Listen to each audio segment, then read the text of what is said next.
Cuando Leopoldo me habló de embarcar en este proyecto, me encantó la idea, porque mi tema central de investigación es la Virgen de Candelaria en sus comienzos. Entonces, los dos temas van unidos, los aborígenes, la Candelaria, la pervivencia.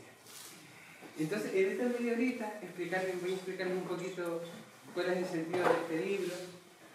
Aquí tiene la portada, como verán, es un guanche con la tabona, muy propio de la ceremonia de la que hoy estábamos hablando. Y este es un libro que los investigadores solemos llamar un libro de fuentes. Es un libro que en principio son farragosos, porque son colecciones de documentos que se transcriben, se dice dónde están, casi no hay explicaciones, no se explican las cosas, sino se ponen los documentos, se argumenta. Es un libro en principio para especialistas, que por eso son libros gordos que se ponen en las estanterías y se suelen usar para calzar. Yo he visto algunos que usó de pisapapeles para poner papeles textualmente, y dicho por fin he visto que sirve para algo. Les he felicitado por usarlo para eso. Espero que alguna vez también lo lea. Algunos se lo han leído completo, lo cual es una proeza, lo cual también lo felicito. Y este, como ven ustedes, es el primero que se publicó hace un año ya y está agotado, pero que es una edición moderna, dual, como solemos decir, en cuanto se ha pensado para Internet. Es decir, este libro se puso a la venta unos pocos ejemplares que se fueron enseguida entre los que lo quisieron adquirir para consulta, para manejar y repartido entre las bibliotecas. Y luego está también en PDF, es decir, que ustedes ponen el título de este libro en Internet, Testamentos Guanches, y llegan a un enlace en la biblioteca virtual de la institución que lo publica, que está en La Laguna, Instituto de Estudios Canarios. Ahí en PDF le dan al botón de descargar y en un segundo tienen el libro para ustedes en el ordenador, en la tablet, donde quieran ponerlo. Y pueden leerlo tranquilamente. Es decir, no necesitan adquirirlo, comprarlo, lo tienen gratuitamente. La edición en papel era como una cosa para los investigadores de biblioteca, una cosa muy especializada, y los ejemplares se hicieron pocos. Y la segunda edición, que ya está preparada y se va a presentar en este mes, creo que va a pasar lo mismo, es el mismo proyecto, porque nosotros hemos investigado todos los aborígenes de Canarias. Entonces, en el segundo libro, que ven aquí ya la portada, van a ver los testamentos de Canarios, Gomeros y Reyes, sí. Van a tener ustedes en 2 libros todos los testamentos conservados, es decir, de Guanches, Canarios, Gomeros y Reyes. La primera pregunta que siempre me hacen cuando hablo del tema es: ¿y los Guanches hacían testamento? ¿No verán ustedes cuántas veces me han preguntado eso? Pero los Guanches hacen. Y claro, yo suelo explicarles que contrariamente a lo que pasa hoy, la gente antiguamente hacía testamentos con más frecuencia que hoy. Aquí tienen ustedes, por ejemplo, un testamento muy bonito, porque este testamento, aquí donde lo ven, está escrito de puño y letra por un guanche. Este testamento lo hizo Francisco López de Villera, que firma aquí en la segunda página, aquí abajo, que era un guanche que vivía en el tablero, lo que hoy llamamos Machado, e hizo el testamento de su esposa Elvira Hernández, que era precisamente de las bandas del sur, porque era la hermana de Gaspar Fernández, un guanche que vivía en Icor, un poco más allá de Agache. Los que son de las bandas del sur ya saben dónde me ubico, el caserío de Icor, y era de esa zona. Que era Gaspar Fernández, que era amigo del adelantado. Elvira Hernández era ahijada del adelantado, que le dio una dote enorme para casarla. Y este es el guanche que sabe leer y escribir perfectamente y hace el testamento de su esposa. Pues entonces la gente hacía testamento con más frecuencia que hoy, y los testamentos no son como hoy. No es como hoy, que son muy prosaicos, que han hecho un testamento. Los testamentos hoy son muy aburridos. Si dicen lo que tengo, a quién se lo dejo y ya está. En la época, la gente cuando hacía el testamento decía dónde quiero ser enterrado, disponía sus misas, contaba su historia, decía a sus hijos, decía el hijo con el que estaba peleado, dónde estaban los hijos. Las mujeres empezaban a contar toda su ropa y a repartir su ropa. porque la ropa era algo muy importante de la época, mi camisa tal, mi falda de color rojo a mi tía, mis almohadas a mi sobrina, y empiezan a describir su ropa, lo cual es una preciosidad para la historia de los textiles. Luego empiezan a contar sus listas de acreedores, quién me debe, quién no me debe. En el caso de los guanches empiezan a contar, hablar de sus cabras, de sus ganados, quién las tiene, quién les ha prestado el dinero. ¿Pueden ustedes imaginarse lo que es coger un testamento de un guanche de 1520 y empezar a hacer el resumen de su vida? Cuando empecé a investigar y empecé a ver los testamentos del siglo XVI, es que me encantaron. Yo quedé fascinado por lo que es un testamento de la época. ¿Sí? Hay un testamento que me encanta, que está en el libro de los guanches, que es un señor, un guanche, que dice que su hijo, que no sabe por qué, su hijo se fue a servir al emperador Carlos I y estuvo en la batalla de Pavía. Y si alguno conoce un poco la historia española, fue el enfrentamiento entre Francisco I, rey de Francia, contra las tropas de Carlos I en las afueras de Pavía en 1530 y algo. Y su hijo, Guanche, se fue a combatir ahí contra el rey de Francia. Y dice, ¿pero qué hace mi hijo allá, en Italia? Luchando por el rey de Castilla. Después de todo lo que ha pasado está allí. Y bueno, si vuelve, pues le va a tocar de parte de mis cabres. Y dice, bueno, y un señor que está en Pavía, luchando al servicio de Carlos I, viendo Italia, va a regresar aquí, pues tal vez regresó, ¿viste? A coger sus cabras. Y lo dice en su testamento, sí, señor, es que yo entiendo que algunos cogen este libro y se lo pasan muy bien porque realmente es fascinante. Bueno, otra cosa, entenderán ahora, es la letra. Aparte, verán ustedes, esos trocitos que faltan son las termitas esas que se comen los papelitos, esas que se meten los bolos y se lo comen todo. Luego, la letra esta, por ejemplo, es muy buena de leer. Sin embargo, para mí es buena. Otro que no tenga práctica dirá que es horrorosa. Por eso, estos libros que hemos hecho, estos libros, son útiles para el investigador porque se lo damos el pan comido, es decir, ustedes no tienen que leer directamente estos documentos. Ya hemos resuelto el problema paleográfico de leerlos, de explicar incluso la historia del documento. Entonces ya pueden ustedes directamente al documento procesar la información, porque estos documentos, los testamentos de los aborígenes, yo, decirlo con sinceridad, y en el libro se dice de pe a pa, que no eran documentos desconocidos. Es decir, esto, por ejemplo, es un índice que se hicieron en el antiguo régimen, es decir, desde el siglo XVII, XVIII y todavía el siglo XIX, hubo personas que manejaron esta documentación antigua e hicieron índices. Este, por ejemplo, es un índice por año, 1544, y estos documentos donde está cada uno y un poco los resúmenes. Es decir, ya se conocían los testamentos de los guanches, se conocían los testamentos de los canarios. Lo que no se había hecho hasta ahora era reunirlos y transcribirlo todo, porque están muy dispersos. Algunos, por ejemplo, están en archivos parroquiales, otros están en protocolos notariales, luego a otros no hay originales si no hay copias. A veces localizarlos no es fácil. Luego la historia de cada documento, a veces hay documentos que tienen una historia muy curiosa que se han perdido, luego han vuelto a aparecer, y entonces hay que resolver bastantes problemas de explicación. A veces hay pasajes oscuros, hay que hacerle sus explicaciones. Después vaya un poquito de prisa, pero un poquito para que vayan entendiendo un poquito el anecdotario, porque lo bueno que tienen estos libros, y en eso creo que al final, vamos a ver, yo cuando empecé este proyecto tenía idea. Leopoldo tenía otra idea, cuando hay un equipo. Entonces, al final no ha sido ni lo de uno ni lo otro. Al final, cuando trabajas en equipo y otras personas también te dan una idea, acabas haciendo una cosa al final que no es lo que pensaba. La investigación es muy animada, es decir, las cosas no acaban como tú piensas. Y entonces, al final, estos libros tienen tres partes. El primero es la colección de testamentos, que son de Guanche son como 173 testamentos.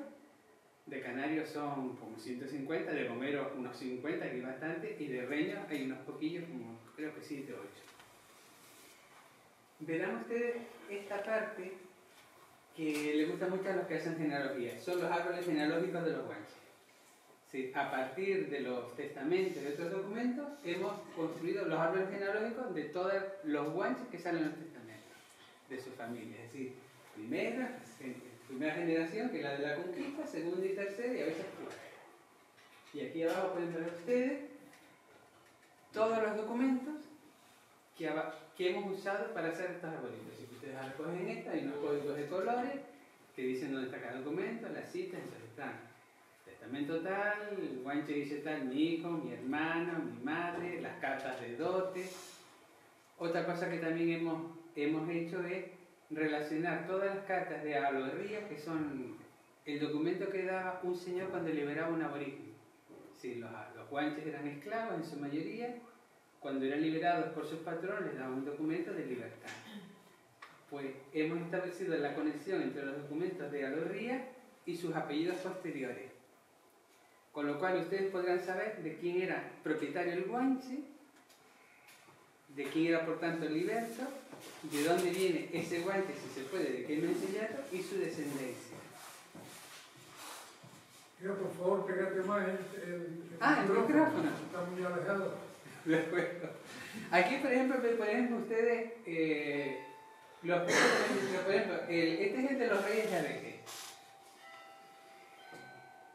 Pues verán, de los reyes de Adeje se han hecho varios árboles. Es un personaje del cual se ha publicado bastante. Es posiblemente el único mensei del cual se sabe con certeza su genealogía, su descendencia posterior.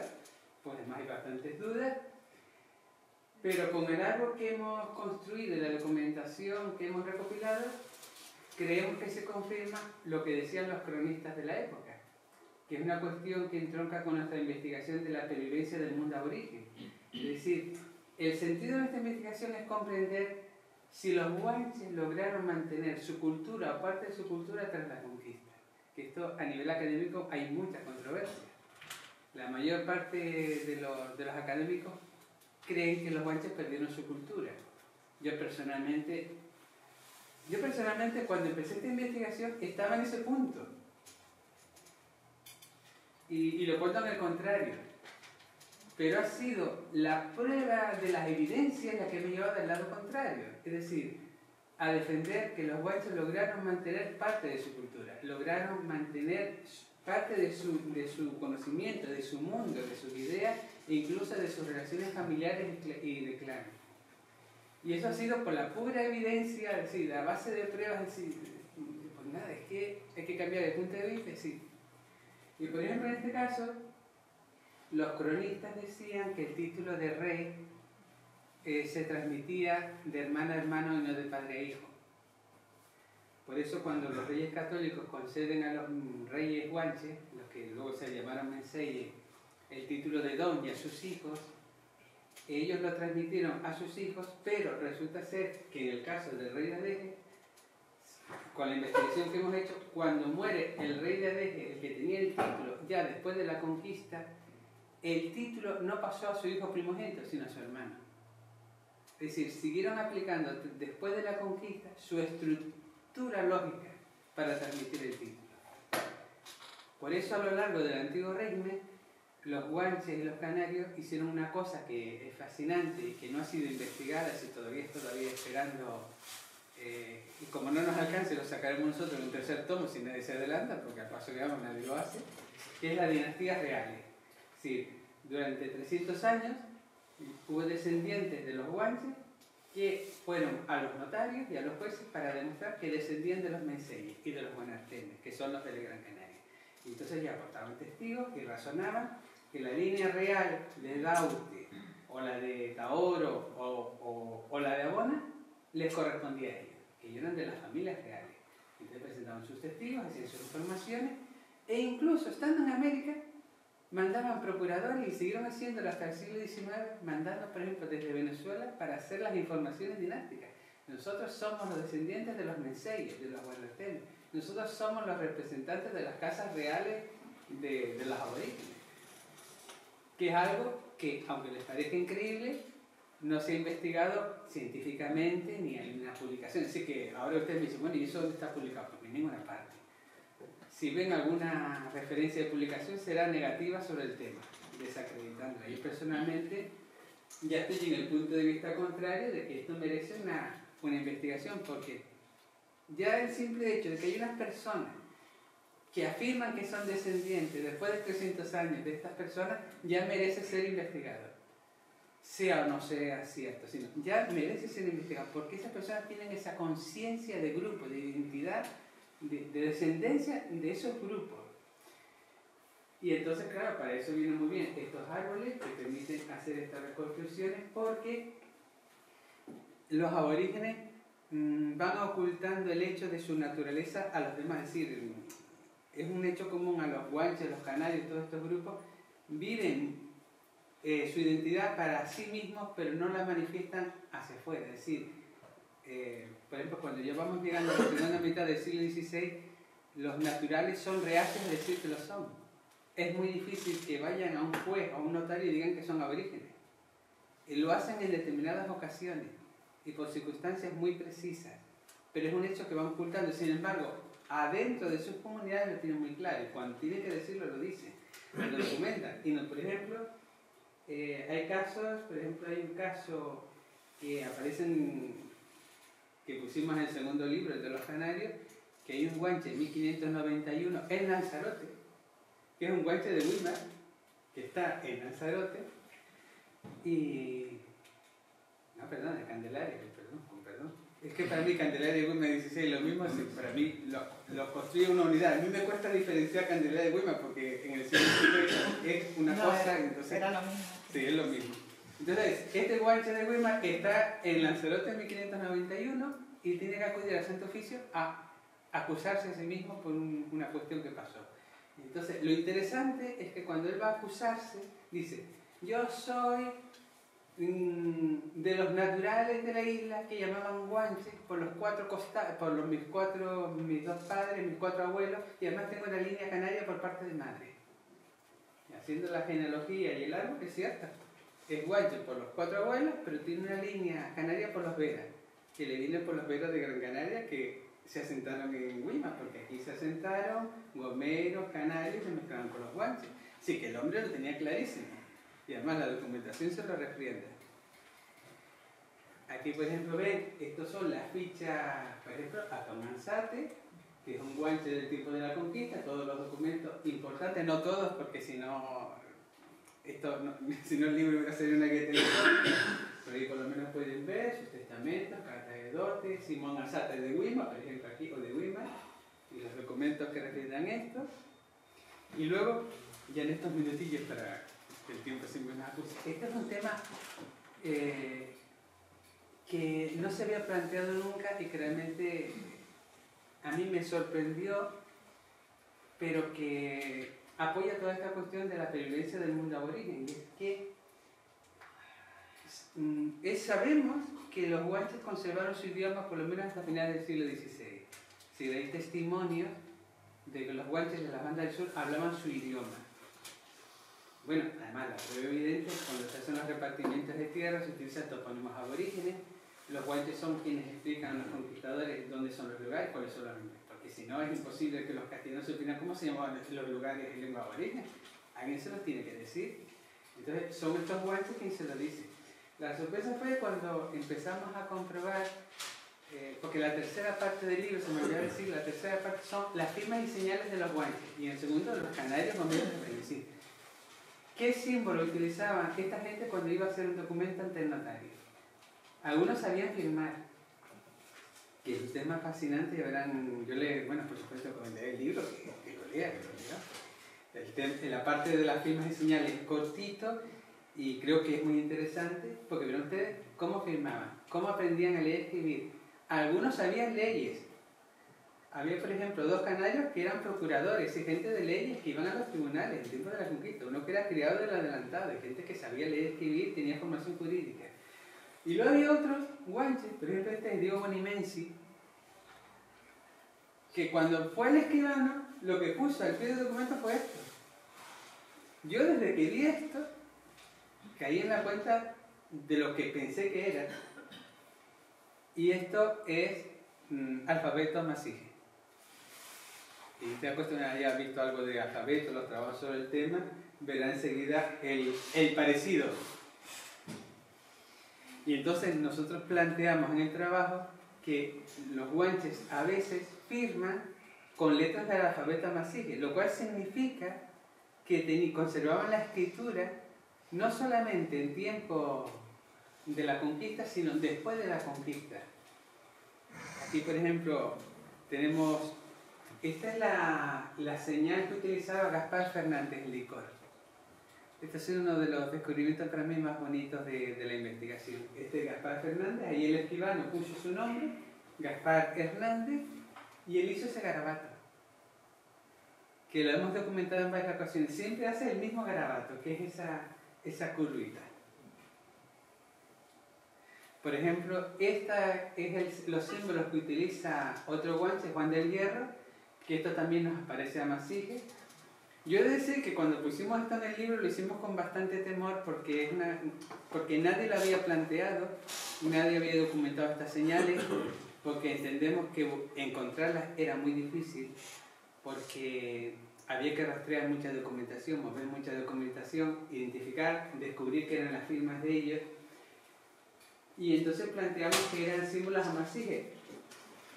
Personalmente, ya algunos filólogos que trabajan este tema nos han dicho que sí les parece, y por lo menos se plantea una vía de investigación que puede ser muy interesante, o creemos que lo sea. Por ejemplo, esta es la de Juan López Guanche. Yo creo que si alguno lo ve, le recordará algún motivo de petróleo de los grifos que hay por ahí. Y esta es la de Pedro Magdalena, otro guanche. Y este se movía en las bandas del sur. La cruz y el círculo encima, el sol. Bueno, algunos filólogos ya le han hecho hasta la lectura en amazigh, en vertical. Bueno, vamos a ver, la investigación es un camino. Nosotros hemos encontrado esto, que no se había visto, nadie lo había identificado, lo hemos recogido, lo publicamos. Además, verán ustedes, esta fue una discusión que tuve con a la hora de maquetar, porque Leopoldo y yo teníamos claro que aquí no se podía hacer retoque digital. Esto había que ponerlo tal cual. La de Diego Bonimensi